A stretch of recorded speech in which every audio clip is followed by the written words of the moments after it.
our military families and all of the issues she worked so hard on. Thank you for all that hard work.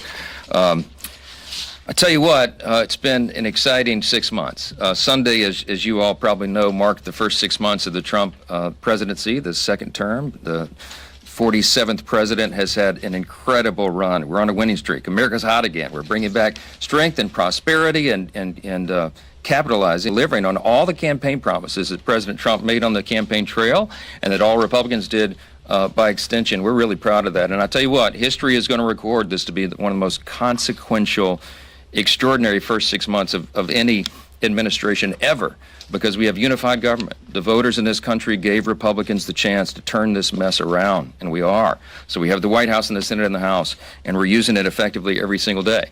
And here in the House, we've kept pace with President Trump's extraordinary momentum. He never sleeps, and so we don't get to either. We've been codifying his executive orders at a record pace. We're cementing America First policies into law. We're enacting the full scale of the Trump administration's agenda, with the passage, of course, of the One Big Beautiful Bill, sort of a capstone of the first 6 months. And we've accomplished so much in just that time period. And I think the key is we've done that with unity. As you all have noticed, it's very deliberate. We work very closely, hand in hand, the Senate and House Republicans as one united team. That's kind of an innovation in Washington, but a very important one. And we've demonstrated that that unity is how we deliver. There's no majority in the history of this body that can wield power unless it stands together. And so I work really hard, we all do, this leadership team does every day, to keep everybody rowing in the same direction. This morning at our weekly conference meeting, we discussed the upcoming schedule, given the Democrats' endless efforts to politicize the Epstein controversy and that whole investigation. I want to be clear about this. There's a reason behind what we are doing here. We have a responsibility, actually a dual responsibility here, okay? I've been on record very clearly that I believe in maximum transparency. I think every single House Republican will say the same thing. In fact, they've told me that publicly and privately. They talk about this. We want maximum transparency. We also understand the other part of that duty is that we have to protect innocent victims, okay? We have to do both things at the same time. What do we mean by that? Look, involved in the Epstein evil, okay, which is what it was. Let's call it what it was. There are innocent victims of those unspeakable sex crimes, okay? Some of them were minors, some of them were not. When the Epstein records are turned over to the public, which we must do as quickly as possible, we have to also be very judicious and careful about protecting the innocent. I think everybody in the country should understand the necessity of that. It is the standard. I used to be a litigator. It's the standard in the court of law and the courts. It's the standard in law enforcement. Anyone who's served in law enforcement understands the necessity of that. It is the standard with government agencies. We protect the innocent. So we cannot be careless in an open release like that. You have to be very careful. The president himself has said that he wants maximum transparency and all credible evidence to be turned over to the American public so that everyone can make their own decisions. We're owed that. And we want any individual who's been involved in any way in the Epstein evils to be brought to justice as quickly as possible.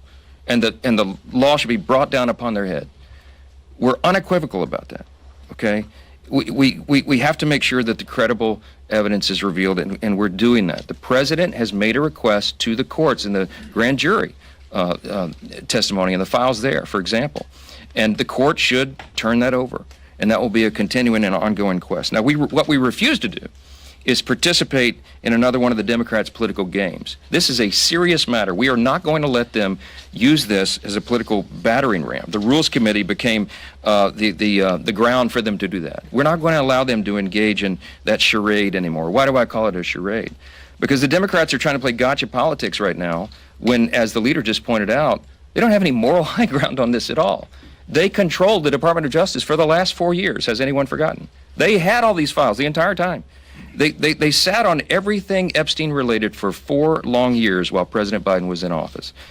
You could draw your own conclusions as to why, but we've been intellectually consistent the entire time. And I want to say this about my colleagues Ro Khanna and Jim McGovern and Hakeem Jeffries and so many others. They've tweeted about Epstein countless times in the last 2 weeks, but go back and look at their social media accounts, we have, and their public comments. They had exactly 0 posts on the subject for the last 4 years of the Biden administration. Interesting, isn't it? We all understand that the America First agenda and the American people are best served by putting an end to the Democrats' sideshows. And that's what we're doing by not allowing the Rules Committee to continue with that nonsense this week. As was noted, we've got tons of very important work going on here. The leader just gave you a small sampling of it. But we're done being lectured on transparency by the same party that orchestrated one of the most shameless, dangerous political cover-ups in the history of this country or any government on the face of planet Earth. If the Democrats want to talk transparency, I'm happy to rewind the tape. 366 days ago, President Joe Biden was unceremoniously forced off the Democrat ticket. Everybody knows why. Even after millions of Americans had already cast their primary votes for him, the self-proclaimed party of democracy threw out their nominee, the sitting president of the United States, for his disastrous debate performance.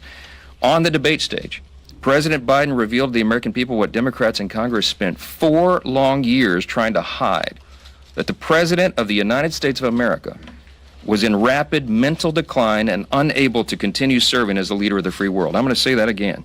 The man holding the most powerful office on the face of the earth, who we now know was being propped up by his staff and Democrats in Congress, was in rapid mental decline. It was as shocking as it was dangerous, and they all participated in it. Nearly every single one of the Democrats who shamelessly attempted to pull the wool over our eyes still holds office today. You ought to be chasing them down the hallways asking for their responses on that. We released a 14-minute long video yesterday with just a small sample of the countless receipts of the Democrats at every level spinning this fantastical lie to the American people. I encourage every reporter in this room to go watch that. You ought to use the clips and you ought to go ask them about it. And remember that the same Democrats who lied to us for years are now trying to convince you they stand for transparency. They participated in one of the greatest political scandals in all of history, and the House Republicans are not going to allow this to be whitewashed from the historical record. We'll continue to investigate and shine light on those who perpetrated this and provide answers directly to the American people. Now, President Biden's mental condition was poor, but his legacy of achievement in office was even worse. And I've said many times, after those 4 years of Biden and Harris, every single area of public policy was in a disastrous state. In Congress and the White House, we've been hard at work from day one of this Congress, day one of the Trump administration, trying to undo all that damage of the last 4 years. And we're laying the foundation for what will make our country safer, stronger, and more prosperous than ever before. The American people gave President Trump a clear mandate to enact his America First agenda, and Republicans answered the call. To date, we've enacted 50 of the president's executive orders, from reining in bureaucratic waste, fraud, and abuse, to passing common sense legislation, to delivering our once-in-a-generation legislative victories through the One Big Beautiful Bill. Let me give you a quick summary. Americans asked for secure borders and safer communities, and Republicans delivered the largest investment in border security and interior enforcement on record. And with the Halt Fentanyl Act and the Lake and Riley Act, we're making sure American communities are safe from deadly drugs and illegal aliens that have taken far too many lives. The American people asked us for bigger paychecks and more affordable gas and groceries, and we delivered on that too. We delivered the largest working and middle-class tax cut in the history of the United States. And we've torn down Biden-era regulations like the California EV mandate that was just madness, and worked against working families and American energy dominance. The American people demanded fiscal sanity, and Republicans delivered again. We passed more than $1.5 trillion in spending cuts so the government can begin to live within its means again. All of this is real, positive change for American families.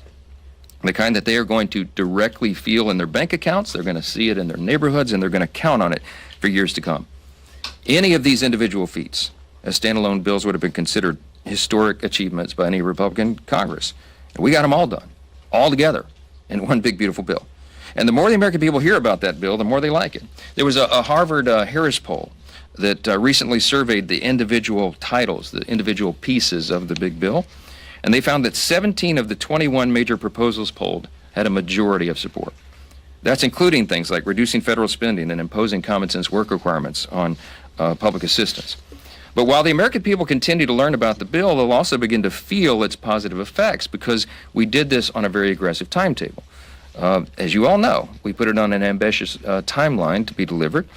Many in this room said it wouldn't succeed. You wrote about it. I read all that. That's fine. We said we needed 6 weeks to craft our House budget resolution, and we passed it in February. We said we'd pass our House version of the One Big Beautiful Bill by Memorial Day, and we beat that deadline by 4 days. We said we'd pass it through both chambers and get it to the President's desk for signature by July 4th, and what happened? We had a big, beautiful signing ceremony at the White House on Independence Day. It was a historic day, and it's a testament to what this House Republican Conference can accomplish when we remain united and working towards a common goal. Last thought here, on closing note, this is the last leadership press conference before we enter the August district work period. Around here, people call it the August recess. It is not that, okay? So I know that lots of people in the press corps are going to be able to enjoy some downtime with friends and families, and we commend you for that, but House Republicans aren't going to get to participate in all that stuff, because this month of August is not a vacation. This is arguably the most important work month on our calendar. Why? Because our members go home, they connect with their constituents in person, they host roundtables with local businesses and organizations, they meet with community stakeholders and local officials, really, really important components of the job. And frankly, they need to cut through the false and misleading claims about the one big beautiful bill from the media and the Democrats. As I mentioned, the more people know, the more they greatly favor the bill that we passed. And House Republicans are going to spend the month highlighting how it will positively impact our districts and our communities. With that, I'll take a few questions. Mr. Speaker. Chad. Good morning. You say yesterday that you were in lockstep with the administration on the Epstein files, but it doesn't seem that you're in lockstep with all of your House Republicans. Thomas Massey just saying in the past hours this is going to come back and bite Republicans. What do you say to those schisms inside your conference here? I say Thomas Massey is the one trying to bite Republicans, okay? I'm not quite certain what his strategy is. But it's just not him. I mean, otherwise you guys wouldn't be calling off the week tomorrow. You'd be able to put your rules on the floor. I understand the issue with the Democrats. Yeah, no, I just explained why. We're not going to play political games with this. We've all been very clear and transparent. The House Rules Resolution sets a good standard and requires all credible evidence to be released, and that's exactly where the White House is. There's no, as I've said many times over the last, as I've said many times, there's no daylight between the White House and the House. You have to allow the legislation to ripen, and you also have to allow the administration the space to do what it is doing. The president has said clearly, and he has now ordered his DOJ to do what it is we've all needed DOJ to do for years now, and that is to get everything released. So they're in the process of that. There's no purpose for Congress to push an administration to do something that they're already doing, and so this is for political games. I'm very resolute on this. We can both call for full transparency and also protect victims. And if you run roughshod or you do it too quickly, that's not what happens. But I'm convinced that the DOJ is going to do their job, the administration is going to do their job, and we'll do our job. And so we'll see to it. Yes, ma'am. Thank you, Mr. Speaker. Just to follow up on that, I know before when you were asked whether or not you would back Mr. Massey for re-election, you didn't give a direct answer. He had some harsh things to say about your leadership yesterday related to the Epstein files. Have you made up your mind whether or not you would support him or back him against the primary judge or back him? So as the leader of my party, I lead the incumbent protection program. Okay, that's my job. I go all around the country. I travel endlessly, incessantly. I have to raise over $300 million to do that, and we want everybody to come back. And some people, I try to protect them from themselves, you know. They kick and scream and bite their own colleagues. Some people seem to enjoy trying to inflict political pain on their own teammates. I'm not going to address anybody individually, but I'll tell you that some here are much more frustrated than others. There's a small, tiny handful, but one in particular who's given me lots of consternation. I don't understand Thomas Massey's motivation. I really don't. I don't know how his mind works. I don't know what he's thinking. Thomas Massey could have brought his discharge petition any time over the last 4.5 years. Over the last 4 years of the Biden administration, he could have done that at any time. And now he's clamoring as if there's some sort of timeline on it. It's interesting to me that he chose the election of President Trump to bring this, to team up with the Democrats and bring this discharge petition. So do I have some concern about that? I do. But you know, in me and my way, I try to follow Ronald Reagan's 11th commandment, never speak evil of another Republican. My gosh, it's hard to do sometimes around here.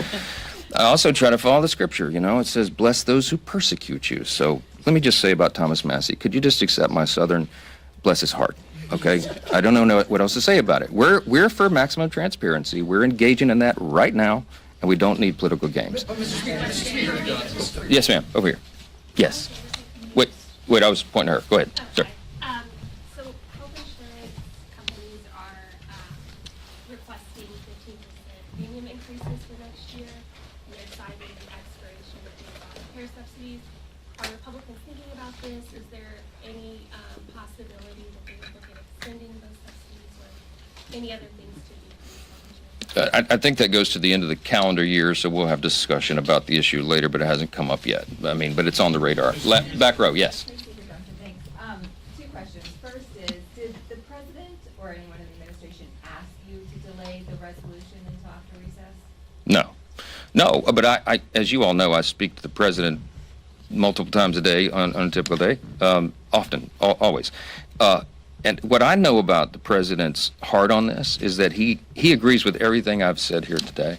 He wants maximum transparency, but he's also very insistent that we do not subject people who have already been victims of unspeakable crimes to further public scrutiny. And it would be a very dangerous thing to put those people's names out or to do a release of information in a way that is haphazard where they could be easily unmasked.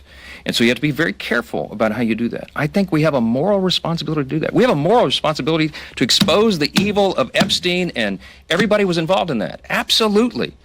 And we're resolved to do it. But we also have an equal moral responsibility to protect the innocent. And that is a fine needle to thread. And we could all give ourselves easy political cover and come out and do something in a haphazard fashion, but I would not be able to sleep at night because I know our legal responsibility. I understand what the legal standard is, but more than that, the moral standard, okay? So we're going to do this, and we're going to do it expeditiously. We're going to do it the right way. What is popular isn't always right, and what is right isn't always popular. I had an 8th grade teacher tell me that one time. I carried it with me my whole life. We're going to do the right thing here. And the American people at the end will see that we did that in the right way and on the right timetable. Yes, sir. Wait, hold on, wait a second. What'd you say? Wait, did she say it? She did earlier. Wait, come up here. I didn't hear. You gotta say it loud. Stand right here and tell them. Tell them. Last question. Last question. Yes. Thank you. Wait, over here under the clock. Yes, sir. Yes, sir. Yes, sir. No, behind you, right here. Sorry. Go ahead. Thank you so much, Mr. Speaker. Russia is still bombing Ukraine, and a lot of Ukrainian civilian people are still dying. Do you consider sanctions on Russia before the 50-day period? We were talking about sanctioning Russia, but I think the House and the Senate agree that the White House, having given that deadline of 50 days, we need to allow the Commander-in-Chief and the administration and the Secretary of Defense and the Pentagon to do what they're going to do, and we'll see how that plays out. But I can tell you, the appetite here is that we've got to bring accountability to Vladimir Putin and make this war cease. We need peace over there. It's gone on too long. Too many innocent people are dying, and we don't want further American involvement in this at all. But I do think what NATO is doing and our allies around the world may be effective. I think we've all had enough of it, and we hope it comes to an end soon. But we trust the Commander-in-Chief. He's restoring peace through strength. This is a big part of that. Thank you all so much.